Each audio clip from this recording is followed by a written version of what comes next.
First came the vibration, barely perceptible against the roar of North Wales surf, then the sharp breath Catherine always takes when holiday mum shifts into royal strategist. Trurdada Bay's golden evening froze, Prince George's sand fortifications mid-collapse, Charlotte's sea glass treasure hunt suspended, Louis flapping a plastic spade like a cut-price Excalibur. William, half laughing, half exhausted, was coaxing them toward fish and chips when he saw his wife glance at her phone, arch an eyebrow, and pivot straight back toward the rented cottage. 4 to 7 minutes later the global childhood development sector exploded. 7 pastel-bright animations, each barely 120 seconds, materialized on YouTube with no Palace trailer, no BBC embargo, just the Royal Foundation Centre for Early Childhood seal and a whisper beneath the thumbnails. Watch, share, nurture. Overnight the videos leapfrogged every trending hashtag. Andrew Loney's fresh bombshell about Air Miles Andy.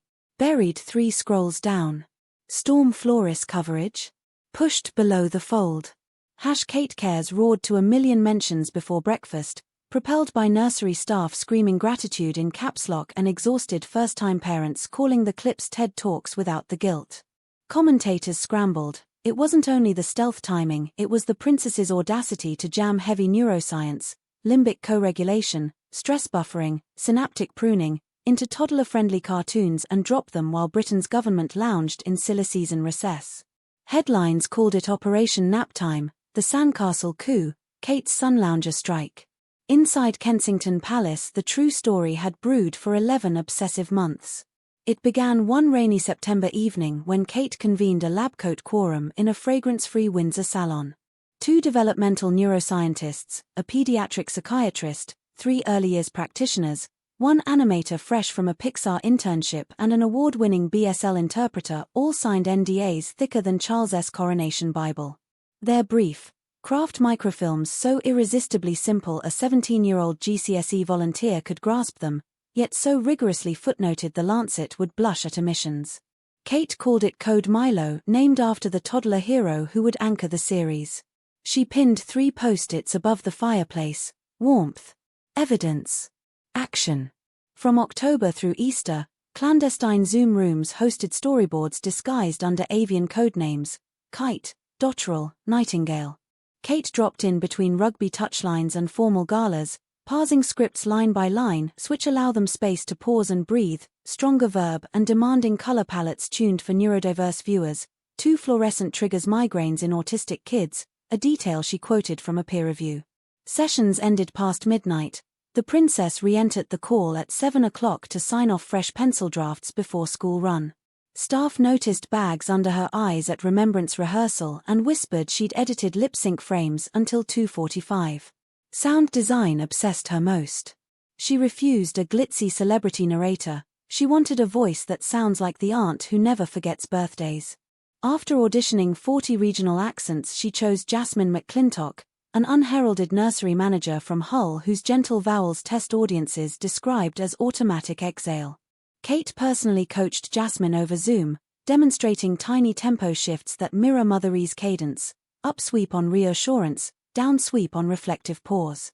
When COVID travel rules scuppered studio plans, Kate cleared a spare Kensington storage room, lined it with antique quilts, and recorded final VO takes between helicopter flypasts. Engineers swear the echo profile now matches BBC Radio 4's drama booth. And the stealth drop? That came from algorithmic data.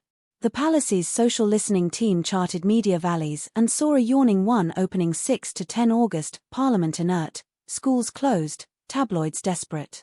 Meanwhile, Andrew Loney's York exposé promised another spike in royal negativity. Kate ran numbers. A 4-minute film cluster could dominate engagement if posted Wednesday the 6th of August by 16:30, peak commuter thumbscroll but pre-US East Coast coffee.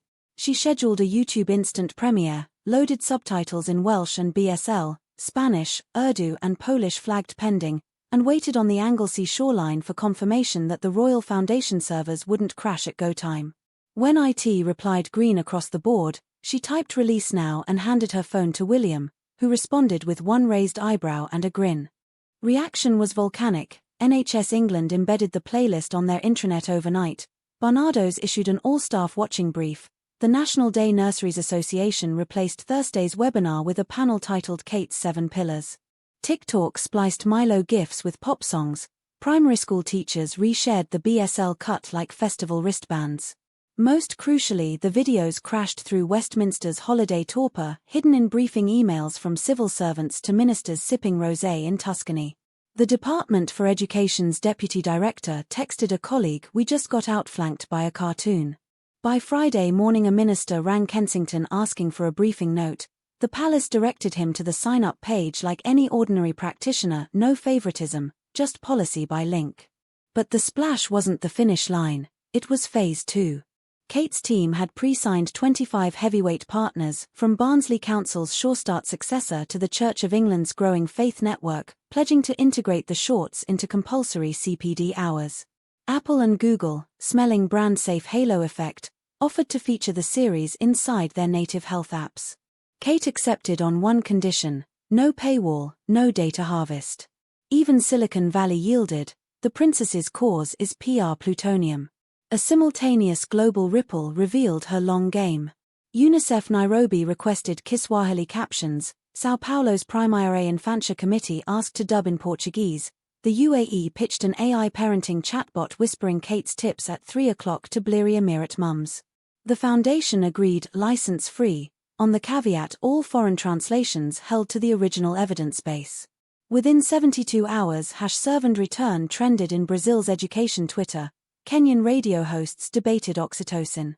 The Windsor crest surfed continents not on pageantry, but on synapse science. Meanwhile tabloid naysayers lined up. A left-wing think tank groused that animated platitudes can't fix funding cuts. Within hours Kensington dispatched a bullet-point riposte citing Harvard Centre on the Developing Child and an NHS Scotland pilot showing a £1 investment in attachment training saves £4 in adolescent mental health costs.